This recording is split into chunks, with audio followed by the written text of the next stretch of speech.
नमस्कार, आप देख रहे हैं पहली आवाज न्यूज 24 और मैं हूं आपके साथ आरती सिंह आजाद। डालते नजर आज की खास खबर की ओर। जी, मैं हेमराज कुर्मी, भव्या पब्लिकेशन का निदेशक।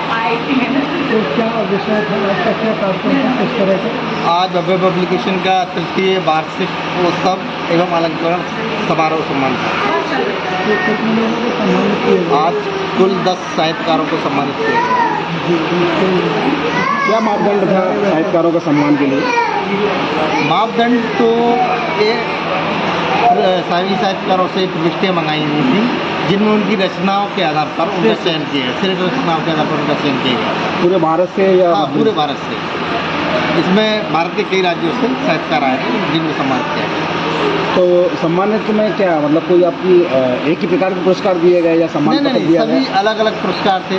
इसमें बड़े समाज सेवा में इवन अपने युवाओं तक के लिए पुरस्कार रखा गया।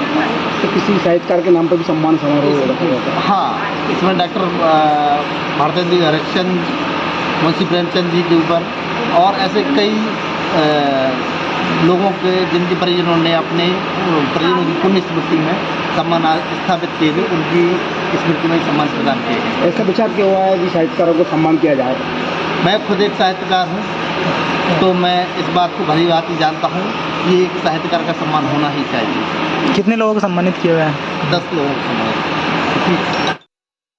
मुझे आज भव्या पब्लिकेशन के लिए संचालन का दायित्व मिला था और ये मेरे लिए बड़ा सौभाग्य का बात था, क्योंकि भव्या पब्लिकेशन ने जो अपने विचार बिंदु रखे, जो उनका केंद्र बिंदु था, वो ये था कि समाज में जो सृजनकार हैं उनका सम्मान होना चाहिए और उस कला का मान होना चाहिए, क्योंकि ये सभ्यता के लिए मील का पत्थर साबित होते हैं, एक संस्कार विकसित करने का कार्य करते हैं। और जो हमारे संस्कार विकसित करते हैं तो समाज सुसंस्कृत बनता है और समाज से ही देश और राष्ट्र का निर्माण होता है, राष्ट्रीय एकता को बल मिलता है, हमारी धार्मिक चीज़ें बड़ी मजबूत होती हैं। संचालन तो आपने कई जगह किया, पर साहित्यकारों का मंच का संचालन करके कैसा लगा?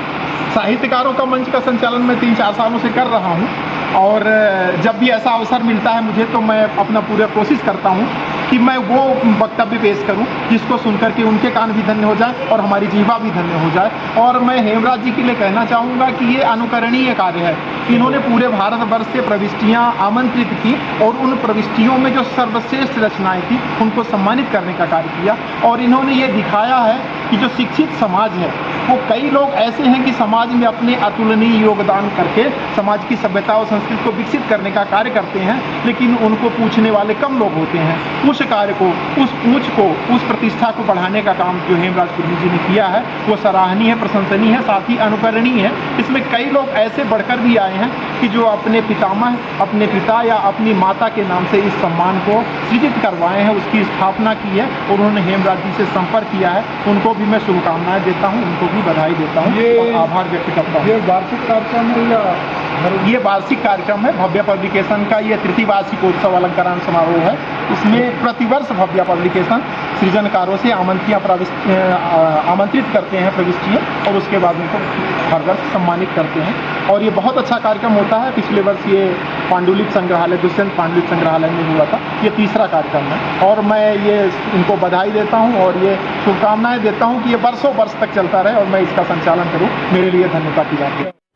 फिलहाल इतना ही। कल फिर हाजिर होंगे एक और बड़ी खबर के साथ। तब तक के लिए बने रहे हमारे साथ और देखते रहें पहली आवाज न्यूज 24। नमस्कार।